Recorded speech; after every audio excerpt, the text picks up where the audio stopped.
Good morning, students. Today we will start a new chapter in history from gathering to farming. यानी food इकट्ठा करने जैसे gather थे वहाँ से उन्होंने फार्मिंग का जो सफ़र है वो कैसे तय किया अर्ली ह्यूमंस ने, ये हम इस चैप्टर में पढ़ेंगे. Food and its availability was the primary concern 10,000 year ago for our ancestor. 10,000 साल पहले भी हमारे जो एंचेस्टर थे, जो हमारे पूर्वज थे, उनके लिए सबसे ज़्यादा ज़रूरी क्या चीज़ थी? फूड और उसकी अवेलेबिलिटी, यानी कैसे फूड उन्हें प्रोवाइड होगा, कैसे फूड उगाएंगे, कहाँ से उन्हें वो उपलब्ध होगा. इसके लिए उन्होंने बहुत सारा एफर्ट जो है वो किया, बहुत सारा मेहनत की उन्होंने. They had put lot of effort to learn farming. उन्होंने जो फार्मिंग को सीखने के लिए बहुत एफर्ट किया. डू यू नाउ कि आपको पता है कितना हार्ड है ये फार्मिंग को करना? ठीक है. Did they learn farming in a few days? क्या आपको लगता है उन्होंने थोड़े से दिनों में फार्मिंग सीख ली होगी? ठीक है, नहीं. ये क्या है, ये एक दिन में फार्मिंग नहीं सीखी जाती. आपको पता ही है, जब आप कोई भी बीज बोते हैं बेटा, आपने कोई प्लांट आपने लगाया होगा, ठीक है, तो आप देखेंगे कि वो जो प्लांट है वो एक ही दिन में बड़ा नहीं हो जाएगा ना. उस पर एक ही दिन में फ्रूट्स आ जाएंगे, फ्लावर्स आ जाएंगे, उसको टाइम लगेगा. ठीक है, तो ये प्रोसेस जो है ये मोर देन ऑन मिलियंस, जो मिलेनियम्स है, यानी इसको पूरी एक शताब्दी का टाइम लगता है. ठीक है.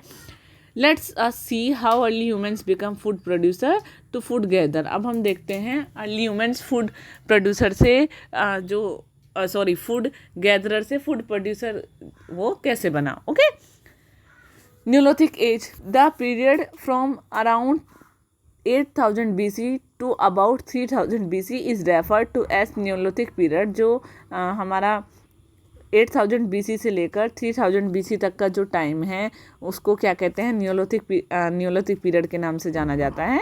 This was the period when human took to domestication of animal and plants and transformed from hunter and gatherer to herder and farmers. अब ये वो टाइम है जब ह्यूमन्स ने प्लांट्स को, एनिमल्स को डोमेस्टिकेट करना शुरू कर दिया था, एनिमल्स को, प्लांट्स को पालना शुरू कर दिया था, और वो हंटर और गैदरर से एक फार्मर हो गया था. ठीक है. टू हार्डर एंड फार्मर, यानी जानवरों को पालने वाला और जो है किसान बन गया था वो. अब तक इससे पहले क्या था? वो एक शिकारी था और खाना इकट्ठा करने वाला था. In this period the early farmer formed small settlement as they had to spend more time and labor at one place tending to crop. अब उसको क्या, फसल उगाने के लिए उसने एक स्थान पर रहना, छोटे से जो स्थान पर रहना पड़ता था, तो उसने क्या, और वहाँ पर उसको बहुत ज़्यादा लेबर भी, यानी मेहनत भी करनी, श्रम भी करना पड़ता था. तो इसके लिए उसने क्या किया, एक स्थान पर रहना शुरू कर दिया अपनी फसल को उगाने के लिए. सो दे सेटल्ड अ प्लेस. अब वो एक ही प्लेस पर रहने लग गया. और वो जगह कहाँ होती थी? ज़्यादातर मोस्टली नियर रिवर बैंक, ज़्यादातर जो नदी के किनारे वाला एरिया है वो, या फिर नेचुरल वाटर रिसोर्सेज जो होते थे वहाँ पर. Neolithic settlement have been found in several region of the Indian subcontinent. और जो नियोलिथिक सेटलमेंट थे वो हमारे इंडियन सब कॉन्टिनेंट के कुछ एरियोज़ के पास ही पाए गए हैं. अब इंडियन सब कॉन्टिनेंट क्या था बेटा? जो एंशियंट टाइम में इंडिया के लिए इंडियन सब कॉन्टिनेंट वर्ड यूज़ किया जाता था, बट इसमें इंडिया के अलावा हमारी जो नेबरिंग कंट्रीज़ हैं, जैसे पाकिस्तान, चाइना, नेपाल, भूटान, म्यांमार, श्रीलंका, मालदीव्स, ये भी इंक्लूड होते थे. ठीक है. इन सब को मिलाकर इंडियन सब कॉन्टिनेंट का जो है नाम दिया जाता था. Okay. Among the excavated sites, the main ones are Mehrgarh in present day Pakistan. जो इतनी सारी excavated sites हैं, यानी जहाँ पर खुदाई की गई हैं, ठीक है, तो वहाँ पर क्या है, उनमें मेन कौन सा है? पाकिस्तान, जो कि इस वक्त कहाँ पर है? उनमें मेन है मेहरगढ़, जो कि इस वक्त पाकिस्तान में है. बुरजोन और गुर्फ कराल जो है ये हमारा जम्मू कश्मीर में है. दाऊजली हार्डिंग जो है ये आसाम में है. चिराड हमारा बिहार में है. कोल्डीवाहा हमारा उत्तर प्रदेश में है. और जो पेयम पाली जो है ये आंध्र प्रदेश में है. Okay. Next, domestication of plants को डोमेस्टिकेट कैसे किया उन्होंने, यानी प्लांट्स को पालना, मीन्स उनको लगाना कैसे शुरू किया उन्होंने. Life was not easy for early farmers. आज की लाइफ जो है वो इजी नहीं थी. ठीक है. They experimented and sowed seed depending upon their availability. उन्होंने जो एक्सपेरिमेंट किए या जो बीजों को बोना शुरू किया वो डिपेंड करता था कि उनके पास क्या चीज़ उपलब्ध है. They become aware of harvest cycle of plants they grew, जब उन्होंने प्लांट्स को उगाना शुरू किया तो वो उनके जो हार्वेस्ट साइकिल हैं उससे वो अवेयर हो गए, उससे जागरूक हो गए, यानी उन्हें पता चल गया कैसे हमें बीज बोना है, कब फसल आनी है, कब उसको काटना है, ठीक है, ये पूरा प्रोसीजर उनको पता चल गया. They had no alternatives when they faced drought flood and pest. अब अगर कभी सूखा आ जाए, सूखा पड़ जाए, बाढ़ हो जाए, या कोई कीड़ जो कीट पतंग होती हैं उनकी फसल को वो ख़राब कर दे, तो उनको नहीं पता था कि उसका दूसरा विकल्प क्या है. ओके, कैसे उनका उसका अल्टरनेट यूज़ करना है. ग्रेजुअली, धीरे धीरे they learn to select best quality plant. धीरे धीरे वो उन्होंने क्या है, सीख गए किस तरीके से हम अच्छी क्वालिटी के प्लांट को जो है उसको सिलेक्ट करना सीख गए हों. They had selected plant which do not easily fall prey to disease. अब उन्होंने क्या किया, उन्होंने ऐसे प्लांट्स को सिलेक्ट करना शुरू कर दिया जिसको जल्दी कोई बीमारी नहीं आती थी. And had long size grain, और जिसके क्या थे, लंबे लंबे साइज के अनाज होते थे. And a very long stock with which was capable to bearing the weight of ripen grain. यानी अब उनके क्या थे, उनके जो प्लांट सेलेक्ट किए उन्होंने ऐसे सेलेक्ट किए जिनकी जो लंबी स्टॉक होती थी, यानी डंठल जो होती थी लंबी होती थी, जो कि उनके कैपेबल होती थी उनके जो अनाज होता था, अनाज जो पक जाता था उसके वेट को सहन करने में. Okay, over a period of the time they select and cultivated crops such as wheat, barley, rice, millet, pulses. और जैसे जैसे टाइम पीरियड स्पेंड हुआ तो उन्होंने क्या किया, धीरे धीरे उन्होंने सिलेक्ट करना शुरू कर दिया और कल्टीवेट करना शुरू कर दिया कुछ क्रॉप्स को. कौन कौन सी थी वो, वीट यानी गेहूँ, बार्ले जौ, राइस चावल, मिलेट्स ज्वार बाजरा, एंड पल्सेस दाल. ठीक है, इनको उगाना शुरू कर दिया. सबसे पहले उन्होंने वीट बार्ले को उगाया था. ओके बेटा, seeds from these plant were collected and keep safe to be sown in the next season. अब वो क्या करते थे, इन जो प्लांट्स के शीड्स होते थे जो बच जाते थे उनको वो कलेक्ट कर लेते थे और नेक्स्ट ईयर के लिए वो उनको जो है बोने के लिए रख लेते थे, यानी बीज के तौर पर. Next they learn to plough the land before sowing the seeds. अब उन्होंने धीरे धीरे लैंड को प्लग करना भी सीख लिया कि वो जब भी कोई बीज बोते थे तो उससे पहले वो लैंड को उसको प्लग करते थे, उसकी जुताई करते थे. ओके, और क्योंकि जुताई करने से क्या होता है, उनकी जो लैंड होती है, जो सॉइल होती है हमारी, वो सॉइल हार्ड सॉइल जो होती है वो ब्रोक हो जाती है. Okay, over a period of time agriculture practice improved. धीरे धीरे जैसे टाइम पीरियड बीतता गया ऐसे उनकी एग्रीकल्चर प्रैक्टिस जो है वो इम्प्रूव्ड होती गई और इससे क्या हुआ, उन्हें बहुत अच्छा एग्रीकल्चर आउटपुट मिलता था. यानी जो जब उन्होंने नई नई टेक्निक्स का यूज़ करना शुरू कर दिया, औजारों का यूज़ करना शुरू कर दिया, तो वो क्या है, उससे उनको अच्छी फसल मिलती थी. ठीक है, और अब क्या होता था, अच्छी फसल से उनको जो है उनका और ज़्यादा इंक्रीज़ होती गई. The improved agriculture practice change the world. और ये जो इम्प्रूव्ड एग्रीकल्चर प्रैक्टिस थी इसने वर्ल्ड को चेंज कर दिया और ये लोगों की जो वे ऑफ पीपल लिविंग है उसमें वो क्या चेंज लेकर आई. यानी पहले देखिए कैसे था बेटा कि पहले जो आपने पढ़ा कि अर्ली ह्यूमंस कहाँ थे, वो कहाँ रहते थे, या सबसे पहले हमने पैलेलिथिक साइड उसमें पढ़ा कि पैलेलिथिक एज में अर्ली ह्यूमंस या तो केव्स में रहते थे या वो इधर से उधर घूमते रहते थे. लेकिन अब नियोलिथिक एज में वो क्या करने लगे, सेटल्ड लाइफ जीने लगे. यानी उन्होंने फसल उगाने के लिए धीरे धीरे क्या एक स्थायी रूप से एक जगह वो अपनी बस्तियाँ बनाकर झोपड़ी बनाकर रहने लग गए. ओके, एंड पहले तो उन्हें नहीं पता था फसल कैसे उगाई जाती है. देखिए वो हंटर थे, फूड गैदरर थे, लेकिन अब उन्हें फसल उगाने के बारे में पता चल गया. उन्होंने एनिमल्स को उनको एनिमल्स को रियर करना शुरू कर दिया, पालना शुरू कर दिया. ठीक है, पहले तो वो एनिमल्स का शिकार करते थे, अब वो एनिमल्स को एग्रीकल्चर में भी यूज़ करने लगे. ओके, उनको उनके लिए खेतों की जुताई के लिए उनका यूज़ होने लगा. Okay, availability of food mean lesser starvation death. अब जो उनके पास खाना जब अच्छा होता था तो उसका क्या मतलब है कि जो भूखमरी से है वो डेथ कम होने लगी. This lead to tremendous increase in human population. इसकी वजह से ह्यूमन पॉपुलेशन जो है बहुत बढ़ने लगी. The farmer could also trade surplus grain with other communities for their goods. They had required. अब फार्मर्स ने जो अपना सरप्लस ग्रेन रखा होता था, यानी जो उनका जो फसल थी जिसको वो यूज़ कर लेते थे, उसके बाद जो फसल बचती थी, ठीक है, उसका क्या करते थे, वो यूज़ करते थे अदर कम्युनिटीज़ के साथ। उनको जो सामान चाहिए होता था उसको क्या करते थे, वो अगर उनके पास कोई अनाज है उस अनाज को दे देते थे, और उसके बदले में वो कोई दूसरा अनाज जो है जिसकी ज़रूरत उन्हें होती थी वो ले लेते थे। इससे किसकी शुरुआत हुई? This was beginning of trading in form of barter system. ठीक है, इससे ट्रेडिंग की शुरुआत हुई, ट्रेडिंग व्यापार की शुरुआत हुई। लेकिन किस तरीके से? Barter system. बार्टर सिस्टम क्या है? किसी भी वस्तु के बदले में कोई दूसरी वस्तु देना। ठीक है, यानी जी देख लीजिए, जैसे आपके पास गेहूं है और किसी दूसरे व्यक्ति के पास चावल है, और आपको चावल की ज़रूरत है, तो आप गेहूं के बदले में चावल उनको चावल के लिए आप गेहूं दे सकते हैं। ठीक है, यानी आपको चावल चाहिए तो, और आपके पास गेहूं है तो आप उसके चावल के बदले में उन्हें गेहूं दे दिए और आपको चावल मिल गए। ठीक है, ये बार्टर सिस्टम होता है।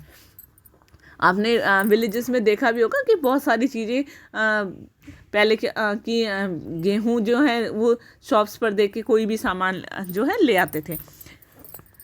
नेक्स्ट है domestication and herding of animals, जो है एनिमल्स को पालना। ठीक है, apart from cultivating food grains, humans also being domestication animals.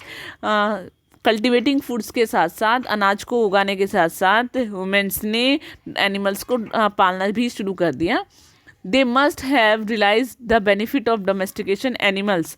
अब उन्हें पता चल गया कि एनिमल को डोमेस्टिकेट जो है करने के क्या फ़ायदे हैं, क्या है, जैसे protection from other animals.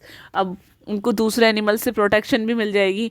Meet, milk, wool और and other animals by product like hide, bone etcetera for other purpose. अब वो क्या है, जैसे एनिमल से उनको मीट भी मिलता है, वूल भी मिलती है, मिल्क भी मिलता है, या दूसरी चीज़ें जैसे कि उनकी बॉन्स, हाइड जो होती है उनको वो यूज़ भी कर सकते हैं। ठीक है, अदर पर्पस के लिए। Help in process of farming, और ये जो है हेल्प करते हैं फार्मिंग में उनकी। ठीक है, ओके स्टूडेंट्स, यानी अब उन्हें पता चल गया कि जो है डोमेस्टिकेशन एनिमलों का जो पालतू बनाना है वो कितना उनके लिए बेनिफिट है। ओके, यानी उनको जैसे ये प्रोटेक्शन करते हैं अदर एनिमल से, उनको मिल्क, वूल, बॉन्स, ये सारी चीज़ें मिलती हैं। ठीक है, और वो हेल्प करते हैं उनको फार्मिंग में। But they had to select these animals very carefully. लेकिन अब क्या था, वो इन एनिमल्स को बहुत ज़्यादा केयरफुली सिलेक्ट करते थे। With their keen sense of observation they were able to identify animal that be managed easily. और वो क्या है, बहुत ज़्यादा ऑब्जर्वेशन के बाद वो उनको आइडेंटिफाई करते थे। ठीक है, कि उनको किस तरीके से वो ईजिली मैनेज कर सके। ठीक है बेटा, यानी वो अपनी समझ से उनको जो ऑब्जर्वेशन करके अपनी समझ से एनिमल को आइडेंटिफाई करते थे। ठीक है, जिनको वो इजीली मैनेज कर सके। However dog was the first animal to be domesticated. और इस तरीके से डॉग जो है वो पहला एनिमल था जिसको उन्होंने पालतू बनाया था। ओके, यानी सभी एनिमल्स में डॉग ऐसा पहला एनिमल है जिसको पालतू बनाया गया है। उसके बाद शिप, गोट। ठीक है, और इनको ईजिली जो है डोमेस्टिकेटेड बनाया गया। ठीक है, sheep and goat were the earliest animal domesticated by the humans for their own use. और शीप और गोट ऐसे एनिमल्स हैं जिनको उन्होंने पहले जो है एनिमल्स में अपने खुद के यूज़ के लिए उन्होंने उनको डोमेस्टिकेट किया। Since these animals moved about in groups. और ये एनिमल्स क्या करते थे, मूव होते थे ग्रुप्स में। Human found it easier to keep them together and protect them from the wild animals. और क्या है, जब ये, क्योंकि ये सब एनिमल्स आपने देखा होगा, शिप और जो गोट होती है ये ग्रुप्स में मूव करती हैं। ठीक है, तो अर्ली ह्यूमन्स के लिए इनको बहुत इजी होता था कि इनको इकट्ठा करके रख सके, और ये ईजिली इनको जो है ये इनको मिल भी जाती थी। ठीक है, और ये and protect them from wild animal, और वाइल्ड एनिमल से भी प्रोटेक्ट कर सकते थे। ओके, नेक्स्ट है remain of animal bones and shelter found the neolithic site tell us the kind of animals. जो हमें एनिमल्स के रिमेन्स मिले हैं, अवशेष मिले हैं, या जो शेल्टर्स हमें मिले हैं नियोलिथिक साइट्स के, वो हमें ये बताते हैं कि what kind of animals were domesticated by humans के द्वारा किस तरह के एनिमल को जो है डोमेस्टिकेट किया गया, पालतू बनाया गया. Evidence of the cow pens and the cow dungs at Piklihal is Andhra Pradesh. Tell us the farmer of his region were cattle herder. यानी जो हमें काउडग्स के, काउ पेन्स के जो एविडेंस मिले, अवशेष मिले हैं, कहाँ पर मिले हैं? वो पिकलीहाल में, जो कि आंध्र प्रदेश में है. वो हमें ये बताते हैं कि फार्मर ने इस क्षेत्र में जो कैटल्स थे उनको क्या है, उनको पशुओं को पालना शुरू कर दिया था. Okay. Bones of sheep and the goat were excavated the Tekkalakota in Karnataka. जो शिप और गोट के बोन्स हमें एक्सेवेटेड के द्वारा यानी खुदाई करने के द्वारा मिले हैं. कहाँ पर? टेक्कालाकोटा, जो कि कर्नाटका में है. In the settlement of the south of river Godavari.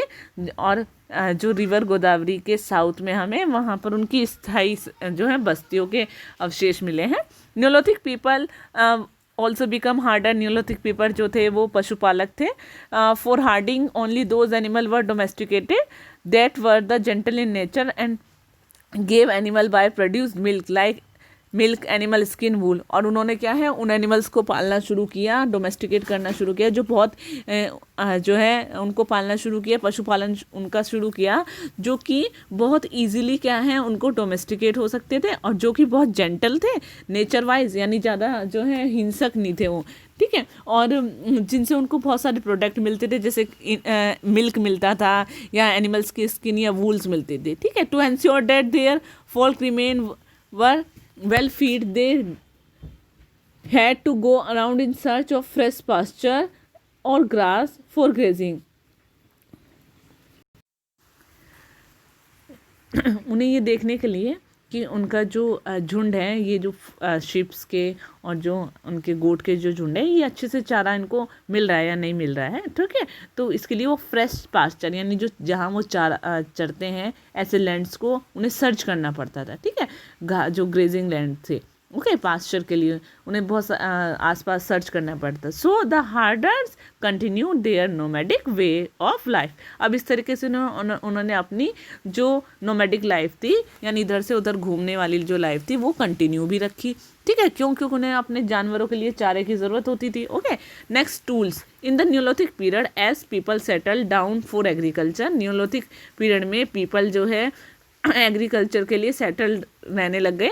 They require new types better effective tools for farming. उन्होंने अच्छे और इफ़ेक्टिव टूल्स को उन्होंने क्या है उनकी ज़रूरत हुई उन्हें. The neolithic tools and weapons were meant more for killing plant. उन्हें न्योलोथिक टूल्स जो थे और जो वेपन्स थे उनका मतलब था कि बहुत अच्छे जो वेपन्स हैं जो जिनसे प्लांट्स अच्छे से क्लीन किए जा सकते हैं, क्लियर किए जा सकते हैं, खोदने के लिए, कटिंग के लिए. ठीक है. यानी बहुत अच्छी क्वालिटी के टूल्स अब उनके पास होने लग गए. Axe were use to clearing land and cutting down tree for agriculture. जो कुल्हाड़ी होती थी उसका यूज़ लैंड को क्लियर करने के लिए या फिर एग्रीकल्चर के लिए ट्री को काटने के लिए होता था. They also use axe to ward off enemies and animals. और वो एनिमीज और जानवरों से खुद को बचाने के लिए भी यूज़ करते थे. For this they invented sickles and reaping knives to harvest crop. और उन्होंने स्कल्स और रिपिंग नाइफ्स जो होते थे उनको भी क्रॉप्स को हार्वेस्ट करने के लिए उन्होंने इन्वेंट किया. For digging and levelling the land heavy tools were use. लैंड को खोदने के लिए, उनका लेवल करने के लिए वो हैवी टूल्स का यूज़ करते थे.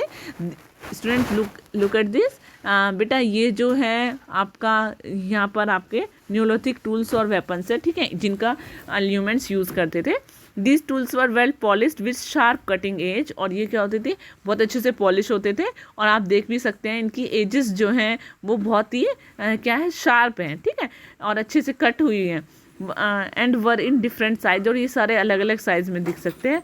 Mortar and pastel were an important invention of this period. जो मोर्टर और पेस्टल है ये आपका एक इम्पोर्टेंट, ठीक है।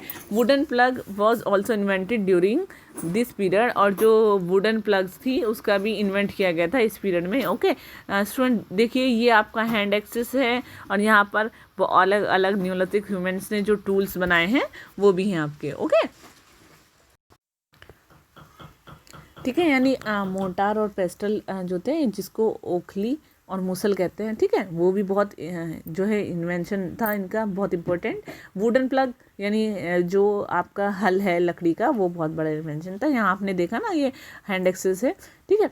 In India such tools have been found at Burzahom in Kashmir. इस तरह के जो हमें टूल्स मिले हैं वो बुरझोम में, कश्मीर में मिले हैं।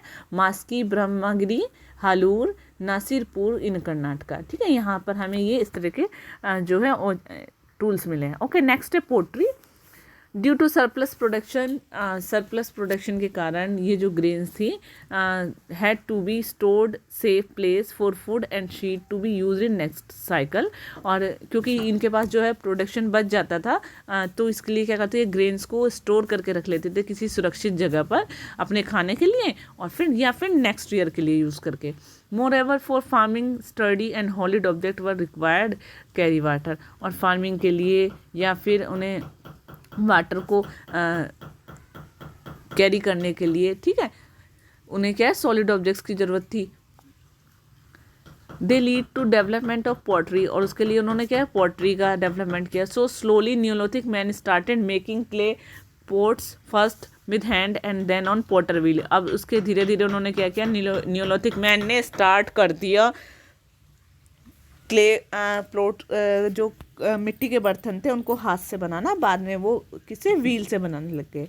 दे bake them pot in fire. अब वो क्या है, इन पोट्स को फायर में भी क्या करते थे, बेक करते थे। They painted this pot in colour like grey pots, और इन जो वो कलर में भी जो है कलर्ड भी करते थे, जैसे ग्रे कलर का, ठीक है, या रेड कलर में, ऑरेंज कलर में। सब pot were even decorated with geometric design. और कुछ पोर्ट जो थे जेमेट्री के जो डिज़ाइंस होते हैं, स्क्वायर, रेक्टेंगल, ठीक है, और ट्राइंगल, इस तरह से वो उनको डेकोरेट भी किए होते थे। Pot excavated from Burzahom with painting of wild goat with long horn hanging ear. Burzahom में एक कुछ ऐसे पोर्ट मिले हैं खुदाई के दौरान, जहाँ पर आपको पेंटिंग मिलती है वाइल्ड गोट की, जिसके लंबे लंबे सींग और वे ईयर हैं, हैंगिंग ईयर हैं, ठीक है।